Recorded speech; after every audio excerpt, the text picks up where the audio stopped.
I decided to check the compression on this engine before I disconnect everything while I still can crank it over. So I'm going to pull all of the spark plug wires and then pull all of the spark plugs.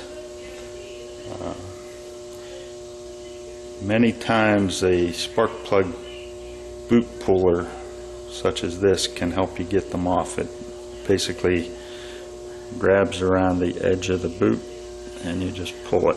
Sometimes you can get them in there, sometimes there's not enough room, so you just have to work with it. If you can't use a puller, then generally a twist and pull on the boot, not on the wire, is what you need to do to take it off without damaging the wires. Those all came off very easy.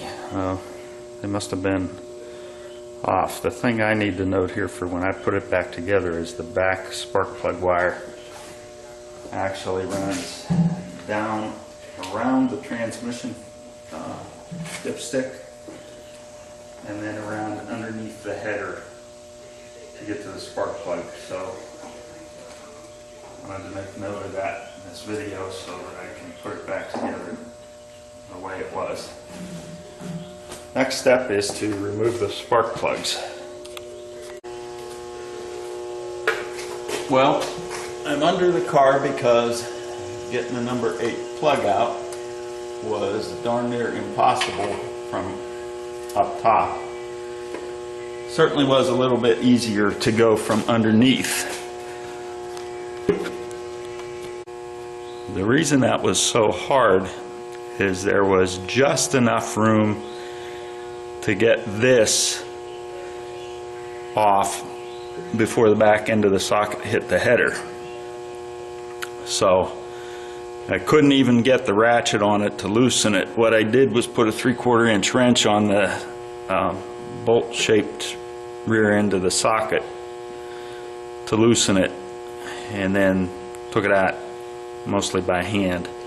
There's just enough clearance to get it out that way. Since it was so much fun to get number 8 out, I decided while I have the car up in the air, I'm going to attack number 7 as well. I've already got the socket on it and going after it with the 3/4 inch wrench on the nut shaped bolt on the back. The spark plugs aren't in very tight, and they shouldn't be, so it isn't really a problem breaking them loose. Just a little bit of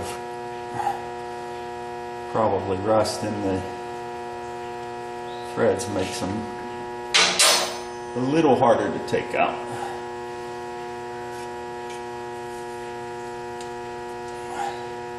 This one does have a little more clearance than the other side. So it looks like I can get to number 5 from under here as well, so I'm going to do that while I'm here, then go back up top and get the rest.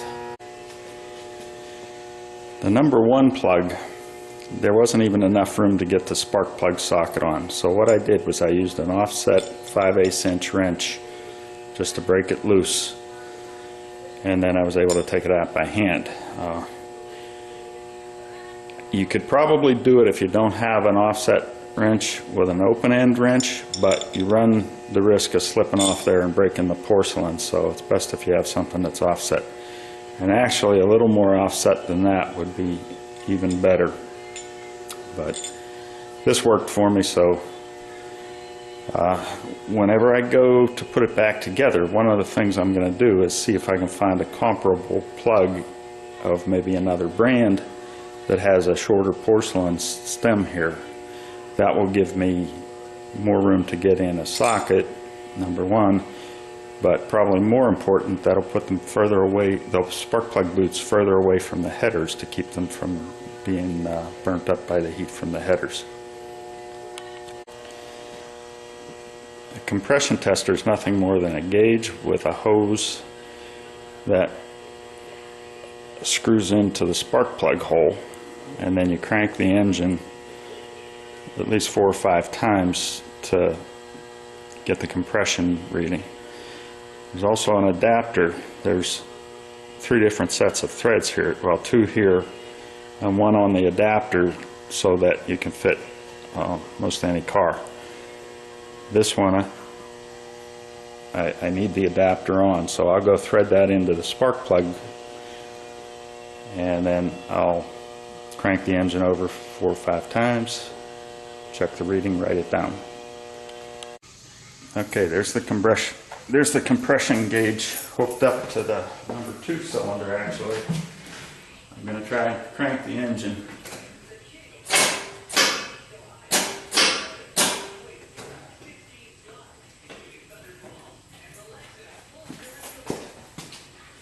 Not enough juice in the battery to turn the engine, so I guess the compression test isn't getting done today.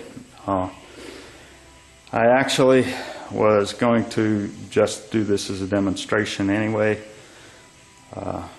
Decided that it was going to be a lot easier to get the compression tester on there with the body off the car. I can remove the headers and do my compression test, and it'll be a lot easier and less time consuming to do it then.